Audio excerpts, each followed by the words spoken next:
Hi, it's Eva again. I wake up ambitious people like you and dare them to be great. I often get the question, how do you know that you sabotage yourself? Well, here's the answer. Self-sabotage, it's a power play. And it can block you in your growth, but ironically, it can also drive you to achieve tremendous things. So let's look a little bit deeper into this paradox. What is this about? Well, first of all, self-sabotage can temporarily really activate qualities like perseverance, the ability to take a tremendous amount of responsibility, creativity. Think about all the procrastinators in the room, resilience as stepping up over and over and over again, just keep going. It can also provide you this sense of connection with other people. And it's all qualities that help you to achieve your goals and that probably got you to where you are today. However, there will be a point in time where you realize what got me here won't get me there, because these gains, even though they're amazing, they often come at a price. And if they come at a price at a certain time, you know that self-sabotage is at play. Because self-sabotage, it comes at the cost of authenticity. And authenticity, it's a word, people are a bit sick of the word authenticity. So what does it mean to me, or how do I notice whether it's at the cost of your authenticity? Well, I always go and look for how much effort does it cost you today to do what you do.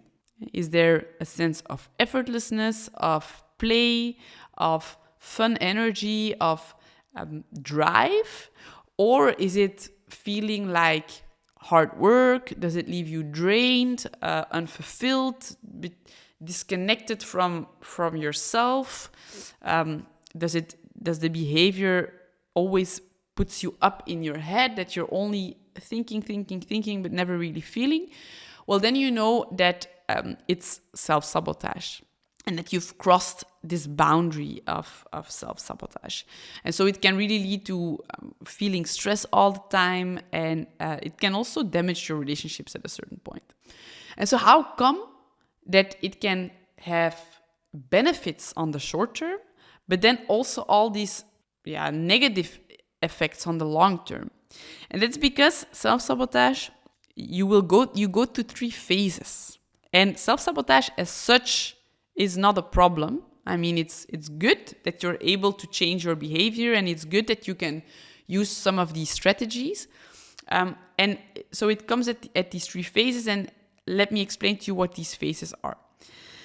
So it typically starts very subtly, and then it progresses. So the first phase is the phase where you still have all these benefits of the self-sabotage behavior. It's helping you to achieve something. It probably gives you this sense of control, maybe a sense of protection. And some examples of that is that, for example, if you overthink situations and if you analyze every possibility, you can actually avoid making mistakes. So it's a benefit. Or if you can take on a lot of responsibility, you will probably get more done than your neighbor. Or if you make everyone happy by saying yes when you actually want to say no, people will like you, will maybe appreciate you. If you procrastinate, then you will be able to really get into action, and the pressure is something really good for you at a certain period of time. So your self-sabotage behavior, it has strong points, it has good things. However, it's only good if you stay in the first phase, where it's just a bit of self-sabotage that leads to benefits.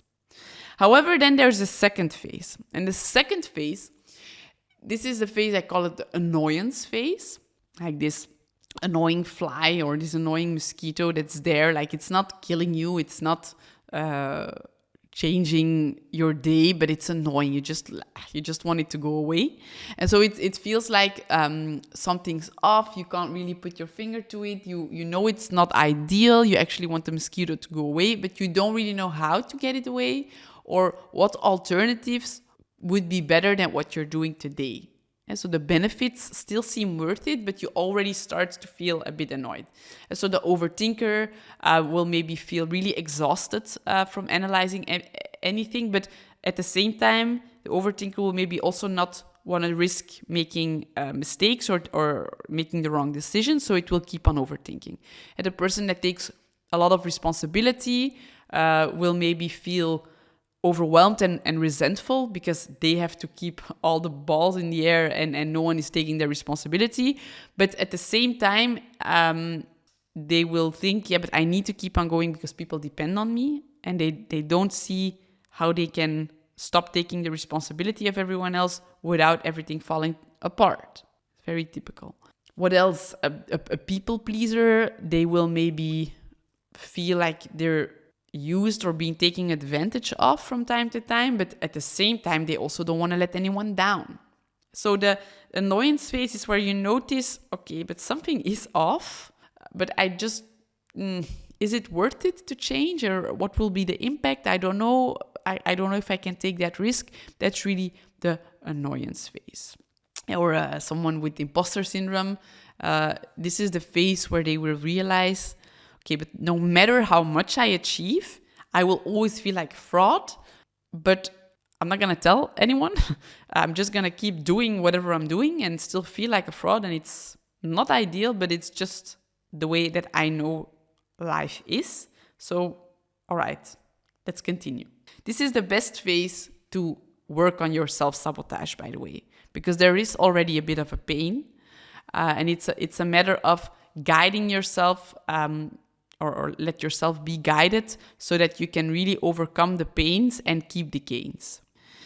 But most of the time, people wait until they're in phase 3, really the burden phase, to do something. Sometimes people really need to experience pain, a lot of pain, before they get into action.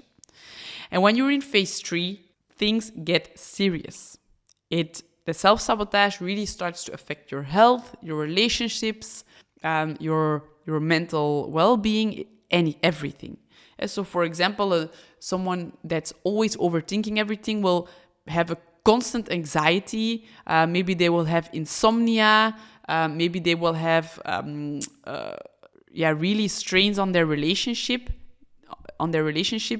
because the other person is really sick and tired of them always overthinking everything.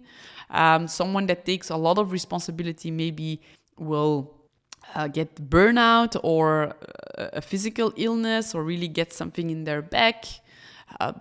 People pleasers, they will completely lose their sense of identity. They will maybe wake up in this existential crisis, like, who am I and what am I doing it all for? I'm giving, but... So when you're in the burden phase, for example, people that do procrastination, they will maybe feel guilt and shame all the time about themselves because they're just not doing what they're supposed to be doing. And so in the burden phase, the pain really outweighs the gain. This is really the moment where most people start doing self-sabotage, but ideally you start a bit earlier. So overcoming self-sabotage is not easy, but it is possible. And so how can you get started? Well, here are a few tips. First of all, identify your triggers. So what situations or emotions lead you to self-sabotage? And try to really be curious about when you notice, okay, I'm doing it again. What happened right before you started doing it? Like, what was the trigger point? Was it something someone said, someone didn't say, something, an email that came in? Was it maybe the time on your watch? So what triggered your self-sabotage to start? Secondly, and this is not always easy to do it on your own, but be curious. Try to understand, okay, but what do I believe about myself now? What do I believe about myself if I don't do the self-sabotage? And why do I believe it? What could it maybe come from? Thirdly, see what can be different. You can set up some challenges for yourself. Don't try too much too soon. Yeah, so for example, someone that takes too much responsibility, rather than taking 100% of the package, see, okay, what would happen if tomorrow I only take 99%? Can I take that risk of that 1% falling down the drain? Set up the experiment, go through it, observe, and see what you can learn from it. And then finally, seek support. And so talk to a friend, a family member, maybe a coach or a therapist about your self-sabotage mechanisms and see what they can do. There's an external and outside view. It's always good to have an outside view because you have your blind spots and you know your blind spots or you're blind to them. So you need other people. So overcoming self-sabotage is not always easy, but if you do it, you can really get in charge of your life in a way that feels effortless rather than that it's a constant struggle, a constant strain. So self-sabotage, it's a paradox. It drives you to achieve great things and you want to keep those great things and you can keep those great things. But ultimately, the self-sabotage behavior itself, it will lead to a long-term pain. So by understanding the root of your self-sabotage and by taking steps to overcome it, you can keep the gains and let the destructive cycle of self-sabotage behind you so you can leave the pains behind you. And I guess that's what we all want, right? So I want that. So do you know someone that's in phase 2 or in phase 3 of self-sabotage? Share this video with them. And together we can create a world where people wake up and dare to be great. See you in the next video.